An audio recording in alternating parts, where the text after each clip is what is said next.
بسم اللہ الرحمن الرحیم۔ کیسے ہیں آپ سب؟ امید کرتی ہوں آپ سب خیریت سے ہوں گے۔ ایک قبطی کاہن فرعون کے پاس گیا اور اس سے کہا، بنی اسرائیل میں ایک بچہ پیدا ہوگا جس کے ہاتھ پر تیری بادشاہی چلی جائے گی۔ فرعون غصے سے پاگل ہو گیا اور اس نے پولیس کو حکم دیا کہ بنی اسرائیل میں جنم لینے والے ہر بچے کو قتل کر دیں۔ فرعون اپنے آپ کو لوگوں کا رب سمجھتا تھا، جسے چاہتا قتل کر دیتا اور جسے چاہتا چھوڑ دیتا۔ بھیڑ بکریوں کے مالک کی طرح، جیسے وہ اپنی بھیڑ بکریوں میں سے جسے چاہتا ہے ذبح کرتا ہے اور جسے چاہتا ہے چھوڑ دیتا ہے۔ پولیس مصر میں پھیل گئی اور تحقیق و تفتیش اور تلاش میں لگ گئی۔ جب انہیں معلوم ہوتا کہ بنی اسرائیل میں کوئی نیا بچہ پیدا ہوا ہے، وہ اسے پکڑ لیتے اور اسے ذبح کر دیتے، جیسے دمبا ذبح کیا جاتا ہے۔ بھیڑیے جنگل میں رہے اور سانپ اور بچھو شہر میں۔ ہزاروں بچے اپنے ماں باپ کے سامنے ذبح کر دیے گئے، اور جس دن بنی اسرائیل میں کوئی بچہ پیدا ہوتا وہ بہت سخت اور مشکل دن ہوتا، وہ رونے دھونے اور غم کا دن ہوتا۔ اور جس دن بنی اسرائیل میں کوئی بچہ پیدا ہوتا وہ تعزیت اور مرثیہ کا دن ہوتا۔ ایک دن میں سینکڑوں بچے اسی طرح ذبح کر دیے جاتے تھے، جیسے عید الاضحیٰ میں سینکڑوں بھیڑ بکریاں اور گائے ذبح کی جاتی ہیں۔ بے شک فرعون نے زمین پر سرکشی کی اور بنایا اس کے رہنے والوں کو گروہ۔ وہ کمزور سمجھتا تھا، ایک جماعت کو ان میں سے ان کے بچوں کو ذبح کر دیتا تھا اور عورتوں کو زندہ چھوڑ دیتا تھا۔ بے شک وہ فساد کرنے والوں میں سے تھا، اور اللہ تعالیٰ نے چاہا کہ وہ ہو جائے جس سے فرعون ڈرتا اور بچتا تھا۔ وہ بچہ پیدا ہوا جس کے لیے اللہ نے مقدر کر رکھا تھا کہ فرعون کی بادشاہی اس کے ہاتھ پر جائے۔ وہ بچہ پیدا ہوا جس کے ہاتھ اللہ نے بنی اسرائیل کی خلاصی مقدر کر رکھی تھی۔ وہ بچہ پیدا ہوا جس کے لیے اللہ نے مقدر کر رکھا تھا کہ وہ لوگوں کو بندوں کی عبادت سے نکال کر اللہ کی عبادت کی طرف لائے۔ وہ بچہ پیدا ہوا جس کے لیے اللہ نے مقدر کر رکھا تھا کہ وہ لوگوں کو اندھیروں سے نکال کر نور میں لائے۔ فرعون اور اس کے لشکروں کے خلاف توقع عمران کے بیٹے موسیٰ علیہ السلام پیدا ہوئے۔ پولیس اور اس کی دشمنی کے برعکس موسیٰ علیہ السلام 3 ماہ تک رہے، لیکن موسیٰ علیہ السلام کی والدہ کو اپنے خوبصورت بچے کا خوف ہوا، اور وہ کیسے نہ ڈرتی کہ بچوں کا دشمن گھات میں تھا، اور کیسے نہ ڈرتی کہ پولیس نے ان کے خاندان سے 10 بچوں کو ماؤں کی گود سے اچک لیا تھا۔ ماں بیچاری کیا کرتی اور اس خوبصورت بچے کو کہاں چھپاتی؟ اور پولیس کی کووں جیسی آنکھیں اور چیونٹیوں جیسی سونگھنے کی طاقت تھی۔ وہیں اللہ تعالیٰ نے اس ماں بیچاری کی مدد کی اور اس کے دل میں بات ڈالی کہ وہ مولود کو صندوق میں رکھ کر دریائے نیل میں ڈال دے۔ اللہ اکبر! مہربان ماں اپنے بچے کو کیسے صندوق میں رکھے اور اسے دریائے نیل میں ڈال دے۔ صندوق میں بچے کو دودھ کون پلائے گا اور صندوق میں بچہ سانس کیسے لے گا؟ مہربان ماں نے یہ سب سوچا، لیکن اللہ پر توکل کیا اور اللہ کی وحی پر اعتماد کیا۔ بچے کے لیے صندوق سے زیادہ محفوظ کوئی گھر نہ تھا۔ یہاں ہر جگہ پولیس ہے اور بچوں کا دشمن گھات میں ہے، اور سپاہیوں کی کوے کی طرح تیز آنکھیں اور چیونٹیوں جیسی سونگھنے کی طاقت ہے۔ ماں بیچاری وہ کر گزری جس کا اللہ نے اسے حکم دیا تھا۔ اس نے اپنا خوبصورت بچہ صندوق میں رکھا اور اسے دریائے نیل میں پھینک دیا۔ ماں کی مامتا بے قرار ہوئی، مگر اس نے صبر کیا اور اللہ پر توکل کیا، اور ہم نے موسیٰ علیہ السلام کی ماں کی طرف وحی کی کہ اسے دودھ پلائے۔ جب اسے اس پر خوف ہو تو اسے دریا میں پھینک دے، اور نہ ڈرنا اور نہ غم کھانا، یقیناً ہم اسے تیری طرف لوٹائیں گے اور اسے رسولوں میں سے بنائیں گے۔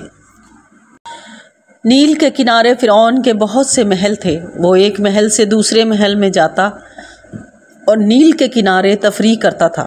وہ ایک دن نیل کے کنارے تفریح کے لیے بیٹھا ہوا نہر کی طرف دیکھ رہا تھا جو اس کے پاؤں کے نیچے بہہ رہی تھی، اور اس کے ساتھ مصر کی ملکہ بھی تفریح میں شریک تھی اور وہ بھی نیل کو چلتا ہوا دیکھ رہی تھی۔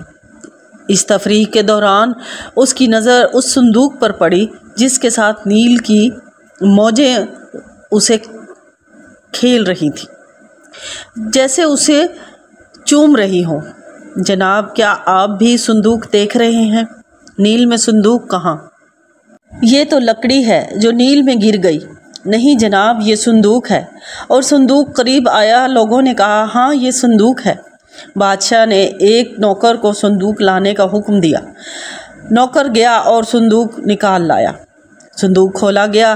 کیا دیکھتے ہیں کہ اس میں ایک خوبصورت بچہ مسکرا رہا ہے۔ لوگ حیران ہو گئے، ہر ایک اسے لیتا اور دیکھتا تھا۔ فرعون بھی حیران ہوا اور اس نے بھی دیکھا۔ ایک نوکر نے کہا، یہ اسرائیلی بچہ ہے، بادشاہ کو چاہیے کہ اسے ضرور قتل کر دے۔ ملکہ نے اسے دیکھا، اس کی محبت اس کے دل میں گھر کر گئی۔ اس نے اسے اپنے سینے سے لگایا اور اسے چوما اور بادشاہ سے اس کی سفارش کی اور کہا، یہ میری اور تیری آنکھوں کی ٹھنڈک ہے، اسے قتل نہ کرا، امید ہے کہ ہمیں نفع دے یا ہم اسے بیٹا بنا لیں۔ اس طرح عمران کے بیٹے موسیٰ علیہ السلام فرعون کے محل میں داخل ہوئے اور فرعون اور اس کی پولیس کی توقع کے خلاف زندہ رہے۔ پولیس کو اس اسرائیلی مولود کا پتہ نہ چلا، حالانکہ ان کی کووں جیسی آنکھیں اور چیونٹیوں جیسی قوت حس تھی۔ اللہ نے چاہا کہ بچوں کا دشمن فرعون خود اس بچہ کی پرورش کرے جس کے ہاتھ کی بادشاہی چلی جائے۔ فرعون بیچارہ، موسیٰ علیہ السلام کے معاملہ میں اس سے خطا ہوئی، اس کے ساتھ اس کے وزیر حامان اور لشکروں سے بھی خطا ہوئی، اور آل فرعون نے اسے اٹھا لیا تاکہ وہ ہو ان کے لیے دشمن اور غم کا باعث۔ بے شک فرعون، حامان اور اس کے لشکر سب خطا کار تھے۔ نیا اور خوبصورت بچہ محل کی گڑیا اور گھر کا کھلونا بنا ہوا تھا۔ ہر ایک اسے پکڑتا اور چومتا، ہر ایک اس سے پیار کرتا اور اس کی تعریف کرتا، اس لیے کہ ملکہ کو اس سے بلا کا پیار تھا۔ محل کی شریف عورتیں اس سے کیسے پیار نہ کرتی، اور محل کے نوکر چاکر اسے کیسے پیار نہ کرتے۔ ہر ایک اسے لیتا اور چومتا کہ بچہ بہت خوبصورت تھا۔ ملکہ نے دودھ پلانے والی کو طلب کیا جو بچے کو دودھ پلائے۔ وہ آئی اور اس نے بچے کو لیا، لیکن بچہ روتا تھا اور انکار کرتا تھا۔ ملکہ نے دوسری دودھ پلانے والی کو طلب کیا۔ وہ حاضر ہوئی، بچہ لیا، لیکن بچہ روتا تھا اور اس نے دودھ نہ پیا۔ تیسری، چوتھی، پانچویں آئی، لیکن بچہ روتا رہا اور دودھ نہ پیا۔ عجیب بات ہے، بچہ دودھ کیوں نہیں پیتا؟ روتا کیوں ہے؟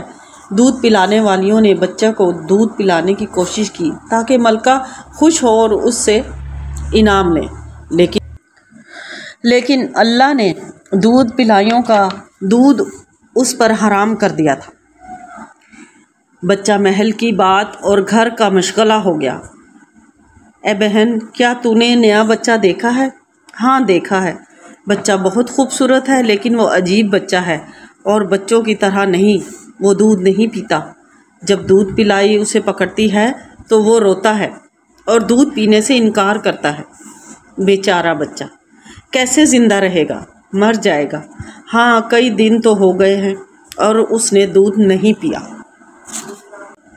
پیاری ماں نے موسیٰ علیہ السلام کی بہن سے کہا، بیٹی جاؤ اور اپنے بھائی کو دیکھو، شاید وہ زندہ ہو۔ بلا شبہ اللہ نے مجھ سے وعدہ کیا ہے کہ وہ بچے کو میری طرف لوٹائے گا اور وہ اس کی حفاظت کرے گا۔ موسیٰ علیہ السلام کی بہن اپنے بھائی کی تلاش میں نکلیں اور انہوں نے شاہی محل میں خوبصورت بچے کی بارے میں لوگوں کو باتیں کرتے ہوئے سنا۔ یہ محترمہ گئیں اور محل میں عورتوں کی باتیں کھڑی سنتی رہیں۔ کیا وہ دودھ پلائی بھی آئی ہے جسے ملکہ نے اسوان سے طلب کیا ہے؟ ہاں جنابہ، لیکن بچے نے انکار کیا اور اس کا دودھ بھی نہیں پیا۔ اے سلامتی والے، اس بچے کی شان نرالی ہے، شاید یہ چھٹی عورت دودھ پلانے آئی ہے جس کا ملکہ نے تجربہ کیا۔ ہاں، کہتے ہیں کہ یہ بہت صاف ستھری ہے اور ہر ایک اس کا دودھ پی لیتا ہے۔ موسیٰ علیہ السلام کی بہن نے یہ کلام سنا اور بڑے ادب اور نرمی سے کہا، میں شہر میں ایک ایسی عورت کو جانتی ہوں، یقیناً بچہ اس کا دودھ پیے گا۔ ایک عورت نے کہا، میں نہیں مانتی، ہم نے 6 دودھ پلائیوں کا تجربہ کیا ہے لیکن بچے نے دودھ نہیں پیا۔ دوسری نے کہا، ہم 7ویں کا تجربہ کیوں نہ کر لیں، ہمیں کیا فرق پڑتا ہے۔ اور خبر ملکہ تک پہنچی تو اس نے لڑکی کو طلب کیا اور کہا، تو جا اور اس عورت کو اپنے ساتھ لے آ۔ موسیٰ علیہ السلام کی والدہ آئیں اور خادمہ آئی اور اس نے موسیٰ علیہ السلام کو آگے ان کی طرف بڑھایا۔ بچہ اس عورت سے چپک گیا اور دودھ پینے لگا، گویا کہ وہ اسی کا منتظر تھا، اور وہ کیوں نہ پیے جب کہ وہ اس کی پیاری والدہ ہیں، اور کیوں نہ پیے جب کہ وہ 3 دن سے بھوکا ہے۔ ملکہ بھی حیران ہوئی اور محل کے تمام رہنے والے بھی۔ فرعون کو بھی شک گزرا اور اس نے کہا، اس بچے نے اس عورت کو کیوں قبول کیا ہے؟ کیا وہ اس کی ماں ہے؟ موسیٰ علیہ السلام کی والدہ نے کہا، حضور، میں عمدہ خوشبو اور عمدہ دودھ والی عورت ہوں، ہر بچہ مجھے قبول کر لیتا ہے۔ فرعون خاموش ہو گیا اور اس کا وظیفہ جاری کر دیا۔ موسیٰ علیہ السلام کی والدہ اپنے گھر لوٹیں اور ان کی گود میں موسیٰ علیہ السلام تھے۔ بس ہم نے لوٹایا اس کو ان کی ماں کی طرف تاکہ اس کی آنکھیں ٹھنڈی ہوں اور غمگین نہ ہو، اور وہ جانے کہ بے شک اللہ کا وعدہ سچا ہے، لیکن اکثر لوگ جانتے نہیں۔ واقعہ موسیٰ علیہ السلام باقی اگلی ویڈیو میں۔ تب تک کے لیے اجازت دیجیے، دعاؤں میں یاد رکھیے۔ اللہ حافظ۔